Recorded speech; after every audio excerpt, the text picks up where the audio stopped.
Everyone, it's November 7th. We've kind of solved the election problem. It's over. We have a pretty good idea who our next president's going to be, and it's not going to be the T-Man. So I felt like it was time to update the stock market tracker application I have in Microsoft Excel and also in Google Sheets to grab live information because I haven't looked at this in several months.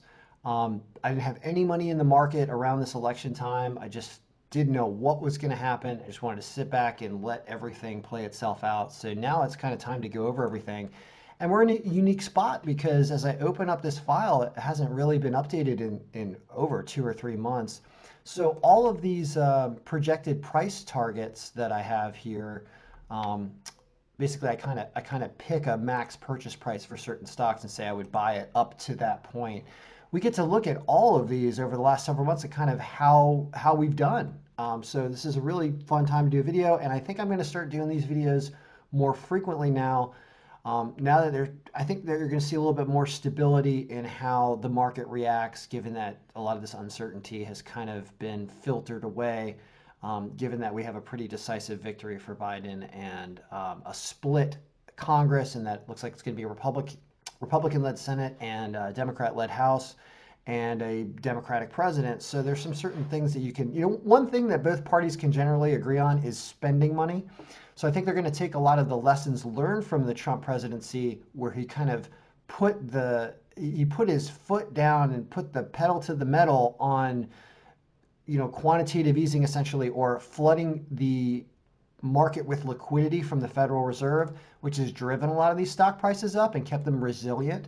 So I think that lesson is actually going to kind of be learned by Biden and by those taking power, that we can survive potential inflationary risks and just keep pumping the market because this is 2020. And anyway, I'll get into more of that as we go company by company. But I think that this will be a good time for the market as we overcome the virus and we learn how to deal with it, and the economy just changes rapidly. So let's talk about what we're looking at first here, a couple minutes in. So this is a Microsoft Excel file.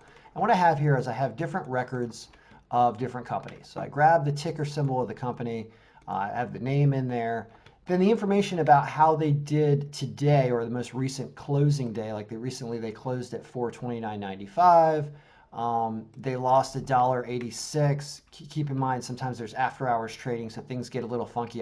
0.86%. They actually dropped by a few more dollars. I think it was like $8. So that's down 1.8%. I say buy Tesla if they're anywhere below $500 a share, because I definitely see them in the near term going above $500 a share. They're extremely volatile. They hire the best engineers. They are overtaking all the other automakers because electric vehicles are the future. All these reasons, I'm a Tesla fanboy, absolutely. I think what I say, I'm a parishioner at Church Elon, our Savior. That is true. So that's still my number one pick on this list. They did flirt with 500. If you look at their history, and what we can do is we can go throw them into Google Sheets here. And when you paste them in, you're going to get a look at, when we zoom in a little bit here, let's zoom to about 150. You start to see how they've acted over the last 90 days. You can see they actually hit 500 up there about 70, 65 days ago, I think after their split. Talks about the type of volatility that they have, what their market cap's 407 billion right now, because that's in millions. 2.2% was traded, their volume. When you start to put other stocks in here, all these colors change and they kind of look cool. So I'm going to add them as we go. But let's talk about some more stocks here. So I had Coherus Bioscience on here as my second one at 18. They've dropped a lot, so this was not a good pick. They make biosimilar products. Looks like that's not necessarily a solution to treating coronavirus. So I'm going to change this to stay away. Of course, I should look at their financials to really make a better determination there, but clearly they haven't performed over the last few months. So I'm going to remove their purchase price. And then when we resort all this, you'll see that they're going to go away because they're not on the list anymore. Comfort Systems, HVAC, and contracting. I said buy them at 47, so they've clearly had a drop. This was also another worry about coronavirus, was are people going to have to get their HVAC systems redone because of the spreading through the air? We're kind of dealing with that with masks instead. So when I see how they've done over the last 90 days, You can see that they were doing all right, and then they fell off the wagon here, right here. That was what? That was what, like 20 days ago? Whatever this was. 10 days ago, something right before the election. So they probably were part of that election sell-off, which I knew was coming because people, of course, were scared. Electronic Arts, I said buy them at 120. Looks like they've had a big drop. And this is another thing. They're probably cheap right now. I bet you they suffered one of those sell-offs right before the election as well. Let's see. Oh, yeah, look at that. Down there, back up, back down. You know, they're super cheap right now. The video games aren't going away. They're just getting better. More people are on them. You got kids? Are your kids playing video games all day? Yep. Yep. So that's going to go back up. So they're cheap right now, which is nice to see because I wouldn't have thought of that otherwise.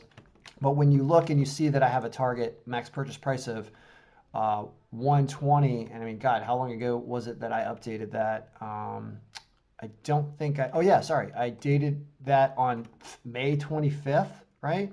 So they were up a lot higher. When you look back here, you can see they were up a lot higher here. I knew don't buy them until about 120, looking at their chart, looking at their financials. So now they're right about there. They're ready to buy. That's why this shows up. Louisiana Pacific, wood home construction. So here it says buy them at around 30. They've dropped to around 30. Well, let's see why that happened. Did they also suffer the election day sell-off? Kinda. Yep, they recovered already, but then went down again. So they're probably going to recover again. A lot of profit taking, a lot of craziness happening around this election because your hedge fund managers and your people that are moving around big money understood there was going to be a big sell-off right before the election. And then after the election, everything's fine. So they buy back. And because they just made that huge profit in those couple of days around the election, they turn around and sell again and bank that profit because they're going to bank some profit for November or the end of October if they sold right before the election. So that's probably a decent buy right there because they're hanging around 30. Merck never had Pepcid. Apparently doesn't cure coronavirus. So I was wrong about Pepcid. This is a blood disorder. Pepcid really doesn't really help with that. So Merck's still hanging around 80. I would say that this is a watch. And I wouldn't even put them in as a buy because they're a big company and there are a lot of other growth companies that probably do better than that. So I'm actually going to move that price target down to 75. They really don't hang out below 75 all that much. If we look at their chart, we can check real quick, but I don't really care. Let's not worry about that. So let's resort. Illumina is down a little bit above 300. What happened to them? Let's take a look at them. Illumina, huge drop here 45 days ago, then back up, then back down. Don't know enough about what's going on with that. I'd have to look into their financials. Carol's Restaurant Group, that's a bunch of Burger King chains. I think that they've had their run, and I'm probably, yeah, I said stay away already. They did their run from 4 something over to 5. So I'm done with that. I don't think that they have too much growth to go. We're past that COVID situation where only fast food joints are open. I mean, people learned how to do delivery now. There's really not profit there. Microsoft back up to 223. They like to hang out around in between 200 and 230. That's why I have their price at 205. So they're not really viable right now because you'll see Microsoft continue to go up and down. They have a huge market cap as well as they have a tremendous amount of shares. One interesting thing about Microsoft, and you'll see them here as I open this up and we drop this down to 100%, look at how there's a red over here under shares outstanding. And I'll explain to you why that is. That is saying that the number of shares that Microsoft has outstanding, the shares that they issue, is so much greater than all of these other companies combined that it's red. It's a huge number. It means it should dilute the share price. The more shares there are, really, it's tougher to have each share worth more money when there's so many of them. So you can see comparatively, they have, oh my God, so much more than even Tesla. They got what, 8 times as many as Tesla about? That's insanity. So when you see them down at 200, you understand how much it really takes to move them just $1 or $2 because there's so much of this. They've had a really nice accretion here after the election. I mean, their last week must have been incredible, right? The last 10 days. Yeah. I mean, they're going to drop from that. So I would not, they'll go back down to 210 or something like that. I'd certainly wait till, just like I said, about 205 to come in and buy them again, which is why that price is there at 205. Johnson & Johnson, it looks like they accrued over the last few months. Pulte Group, what's that? Single family home developer at 44. So I want to talk about this for a second because I do believe that this is an area of the economy that hasn't fully accepted what's happening when it comes to the health crisis.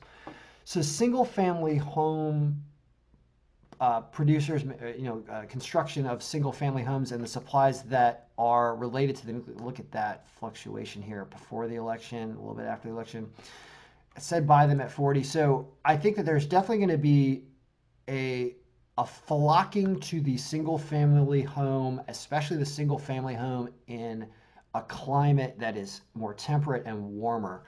We're going to realize that fighting off this virus involves steady diet of vitamin D really coming from the sun. And when you live somewhere that doesn't get a lot of sun, your vitamin D levels are lowered, and the chance of you having more difficulty and symptoms with the virus is greater.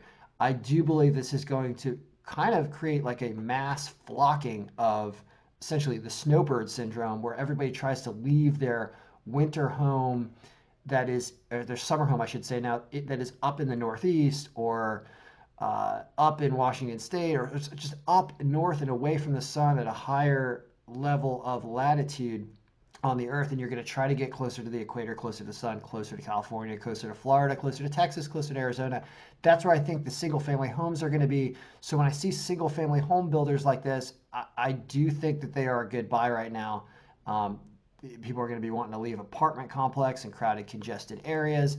That is something to watch. So we're about 11 minutes in. I'm not going to go through all these, but I'm going to start doing at least weekly updates on this. And if you want to subscribe to this, I can give people access to this file, but I'm going to charge something just to motivate me to update it all the time, because otherwise, I go do 100 different things and I forget about it, and then everybody asks me to do work on it. So I'll probably charge a subscription fee per week or per month to do this and make updates every week. Jack in the Box, Wendy's, more fast food that I don't really see climbing too much more. I think they've hit their thresholds. Bioanalytical systems up a little bit. Google Alphabet. Let's talk about these big caps for a second. So notice I have Google's price at 1,500. They're at 1,761. They escaped the majority of this, lawsuit attempt from the Department of Justice and Bill Barr's Justice Department, trying to look at maybe breaking them up and worried about antitrust rules and stuff like that. That's going to play itself out over long term, but it doesn't look like it's necessarily going to impact Google all that much. And Google is so powerful. Their YouTube revenue's out of control. If you're watching YouTube videos, you can see they're pumping multiple ads in at you. Their user base is growing. I mean, look at what happened to them right here around the election. They didn't really have a drop. They had a spike. I mean, they were at like low 1400s a few weeks ago, and they have gone up $300 a share since then. Insanity. They are going to drop down. There's going to be some profit taking, but they're such a strong company. Look at their number of shares compared to Microsoft. They're still in the green, right? They don't have nearly as many shares as Microsoft. They're probably going to think about a split eventually because the share price is so high. That's going to make the stock go up even further. So I don't really say buy them right now because, we need to change our price here. It's really, if you see them below 1,600, probably go for it. That's where they're at right now, because they are going to drop from this, but then they may go up again after a potential split. Dollar Tree went up a little bit. Walmart at 145. Walmart up to 150 is fine.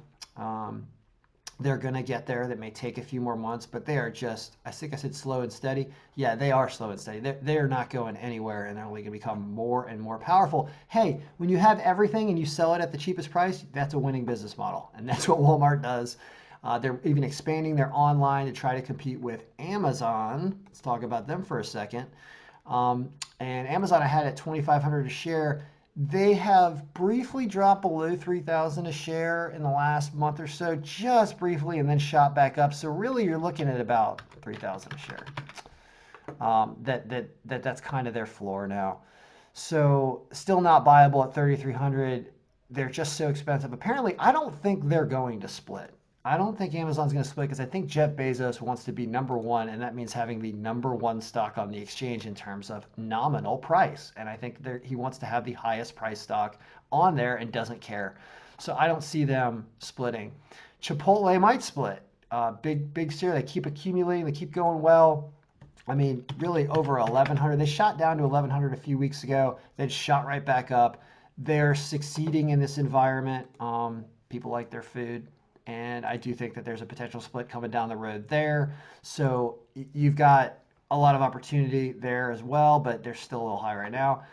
Dominoes, yeah, Dominoes delivery, but I don't know how much room they have for growth. Is there anything else we want to talk about here? Abbott Labs, yep, Abbott Labs. If you buy them below 100 now, because there's still this 15-minute testing frenzy, like we all want to have that quick COVID test that can be done with saliva. Abbott Labs, I believe, has the Abbott Now, I think it's called, machines a lot of hospitals are bringing in. That's why they jumped over 100 when that was announced a few months ago, and they went to like 115, and they're still hanging out up there. Simulations Plus, I need to do more review on Twitter. Yeah, and Twitter, yeah. We're getting past the election. I thought that they were going to crest around the election, so I still like my 35. They're probably going to drop below 40 in the next few weeks. That's kind of running a little hot for them. Let's see here. They have, yeah, I mean, they took a huge dive. So what were they at? Oh my goodness. Apparently they were probably up around $60 a share or something. And then they had a huge drop pre-election, and now they're recovering. But you can see that line needs to be right around there. Maybe they'll be around 45, but I still see them potentially having more room to drop because the election is over. And they're kind of an election company. A lot of people think about Twitter during the election more than other times. Is there anything else you want to talk about? DraftKings. Let's see what DraftKings doing. Yep, they went up to 42. Looks like sports are not going away, right? People are getting diagnosed with COVID. They're just sitting out. Like we all, that's one thing this virus did to us is we all decided that, hey, it's not a big deal if we have to reschedule stuff. Like life goes on. Like hard deadlines just got thrown out the window and nobody even cares anymore. There was like football on Tuesday this year already. Like what's going on? Nobody cares. We all value life more than timing. So DraftKings isn't going anywhere. They keep getting approved in more states for wagering. I think just Maryland just passed something that could be a year before they're going to be in Maryland. Virginia might happen soon. That's where I am. I'm hoping that comes online for Virginia, even though it's legal in Virginia. You still can't use DraftKings.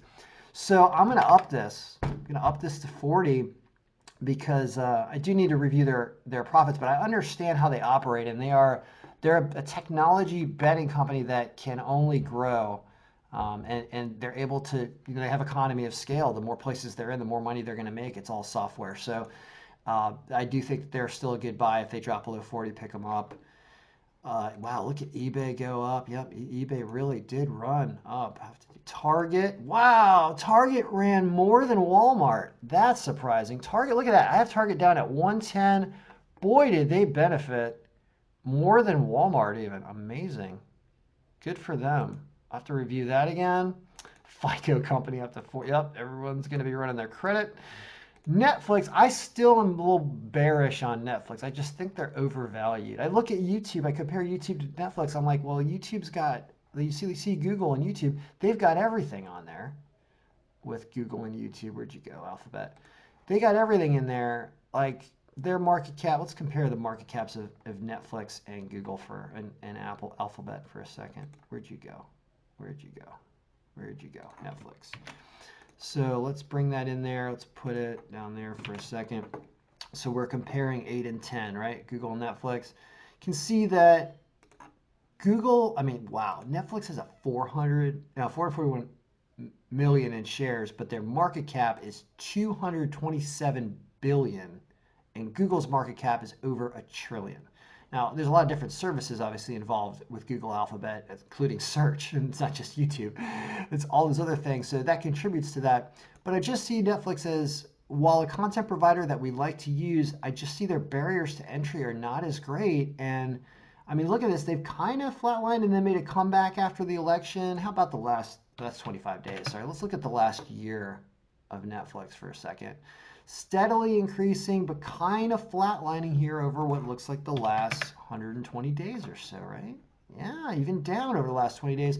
Whereas Google took a huge dive when they were worried about the DOJ case and then is back up with a vengeance, right?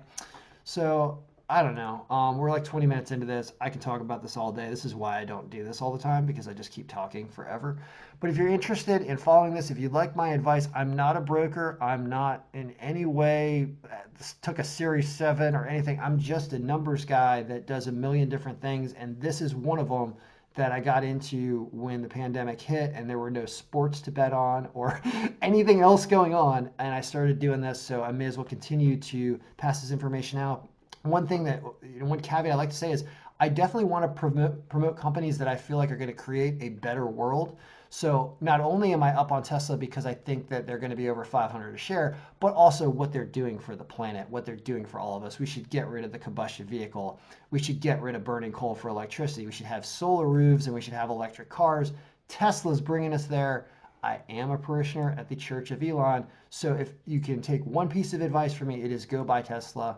I don't own any stock in it right now, but I definitely will because they're incredible. So good luck, everybody. If you want to learn more, go to kenbraverman.com and may all your trades be winning.